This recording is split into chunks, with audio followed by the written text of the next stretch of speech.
Ladies and gentlemen, welcome to another video. In this video, we're going to be talking about how to fix your no internet connection error on your Spotify. So let's just get straight into the video.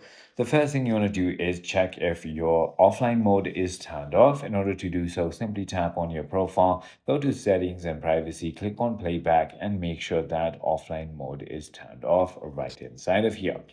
If that is not the case, then try to restart your application and simply go ahead and reopen it.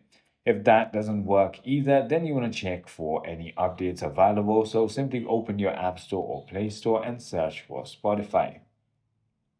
Just like that, and then click on the application. There will be a blue update button where the open button is if there are any updates available.